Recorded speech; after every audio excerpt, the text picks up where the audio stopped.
지장모님께서 그 어려운 형편 속에서도 대학까지 마친 것을 상기하면, 물론 지금까지는 학교 공부를 중시했었는데 이제는 살아가면서 인생 공부도 중요하다는 것을 내심 알게 되었더라고요. 그렇게 보여지도 접히지도 않는 마음을 보여주는 것이 책이 보여주는 것입니다. 책은 내 안에 부인할 수 없는 얄미움을 드러내 보여줍니다. 내 안에는 부족하고 나쁜 면도 있지만 괜찮은 면도 없지 않습니다. 그렇게 책을 읽고 나를 알게 되면 더는 사람들에게 고상한 척을 한다던가 괜찮은 척 하느라 에너지를 낭비하지 않아도 됩니다. 착하지도 우아하지도 않는 나를 넉넉하게 봐줄 여유도 생깁니다. 너에 대한 기만 대신에 수용을 배우면서 삶이 자연스럽고 편안해집니다. 책은 나를 다독여주고 위로해주며 누구도 함부로 할 수 없는 당당한 나를 만들어 어디에서도 빛나는 사람으로 만들어 줍니다. 제가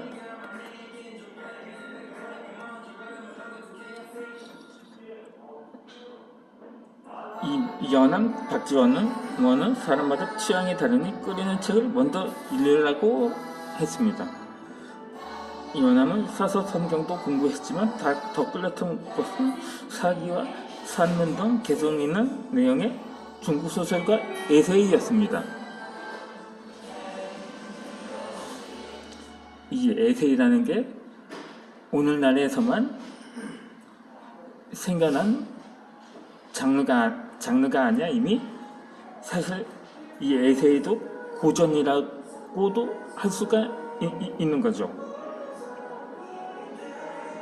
근데 이 박지원이 통독했다는 이 사기는 일종의 삼국사기와 같은 이 역사와 관련된 주제의 도서가 아닌가 상기가 됩니다. 뭐 사기라고 그 사기가 아니고 저 사기인 거죠.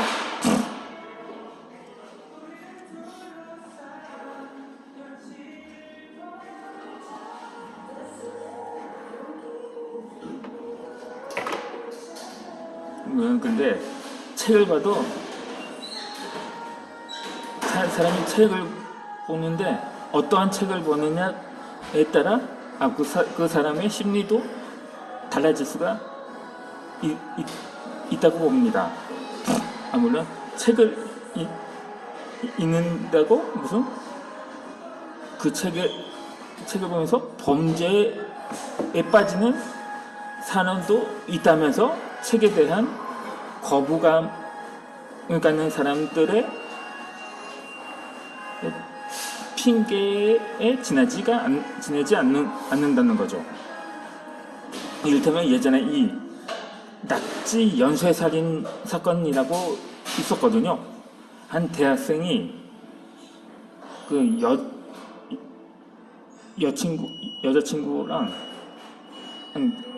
식사를 같이 했는데 낙지를 시켰나 봐요. 그런데 그 낙지를 먹여 사망케 한 사건이 있었거든요. 그런데 한 세 번째에 같은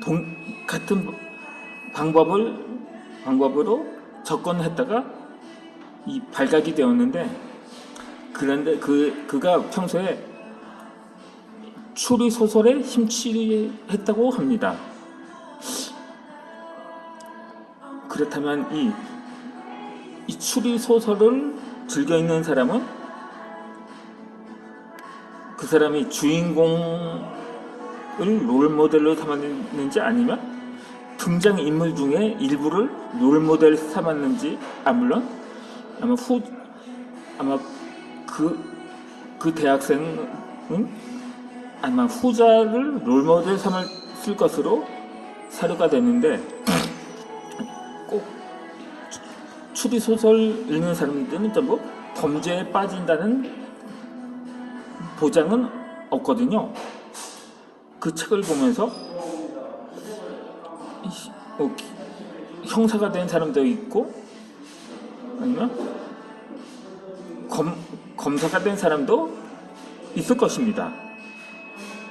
그러니까 책을 보면 전과다 된다는 듯이 판단을 한다면 그 사람은 더 이상의 발전 가능성이 전무하다고밖에 볼 수가 없는 거죠. 아무튼 간에 제가 저는 중학교 때 형편이 어려워지면서 제대로 공부를 하지 못했거든요. 하지만 그래도 학교는 꾸준히 다니다가 대학이라고는 할 수가 없고 신학교를 제가 다녔다고 했잖아요. 근데 그마저 자퇴를 했는데, 그렇다고 책만큼은 끊을 수가 없었더라고요. 물론 그전에는 학교 교과서를 위주로만 공부를 하다가 다시 위인전이라든가 또 소설 같은 책도 그렇게 자양장의 책을 접할 수가 있게 되었던 거죠. 그렇게 사람마다 안고 있는 문제는 다 다릅니다. 그렇게 이 책은 문제에 대해 나름대로 답을 주고 있는 것입니다. 그것을 어떻게 풀고 내 삶에 적응할지는 읽는 사람의 문제인 거죠. 자신이 이 인생이 주는 즐거움과 함께 내가 안고 있는 문제까지 생각하면서 책을 읽다 보면 삶의 변화가 일어나게 됩니다. 우리는 어제와 싸울 수 없고 내일과 싸울 수 없습니다. 결국 현실과의 싸움인 거죠. 많은 사람들은 어제보다 나은 삶을 살기 위해 다양한 시도를 합니다. 누구는 책을 읽기도 하고, 누구는 투자를 하기도 합니다. 그 투자가 주식 투자일 수도 있고,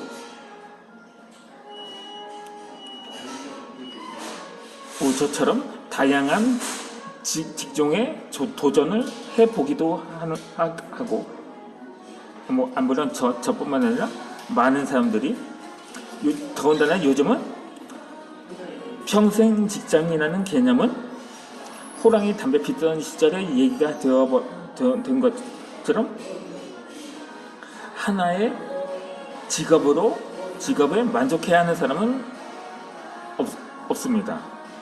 물론 있긴 하겠죠. 그나마 이것마저도 감지적 덕질하고 여기를 나오면 갈 데가 없다고 판단을 하는 사람들은 평생 한 직업이나 한 직장에서 몸을 담게 되겠죠. 좌우지간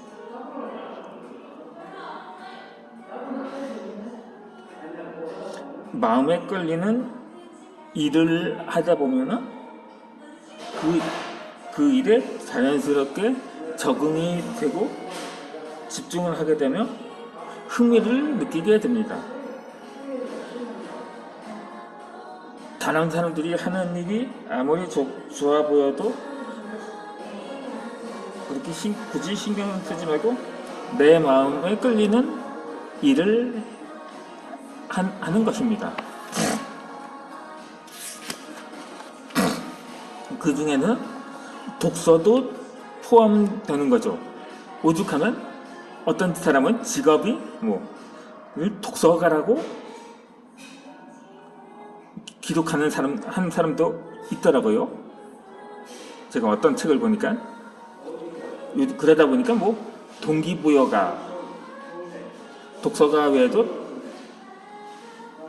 그런 다양한 직업 아닌 직업인 듯 직업인 것처럼 여겨지는 사례가 있다는 거죠.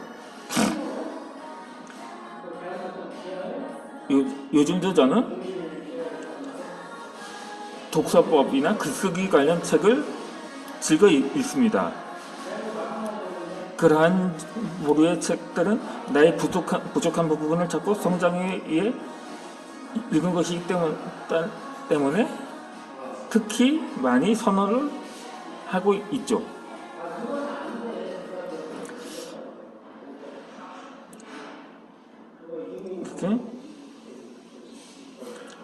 그런데 지금까지 제가 책을 구매한 책 중에서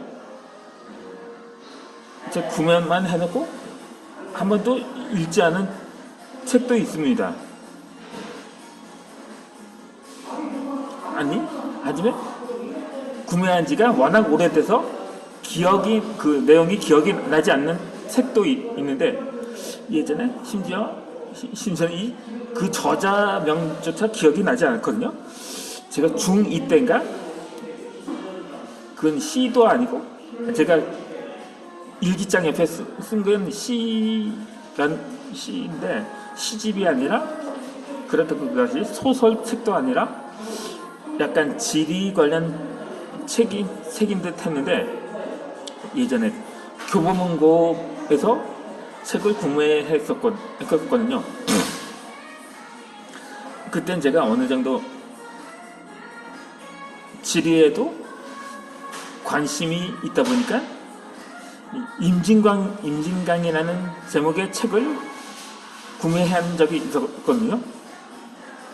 물론 몇 번 펼쳐보고는 거의 집중적으로 읽은 기억은 없거든요.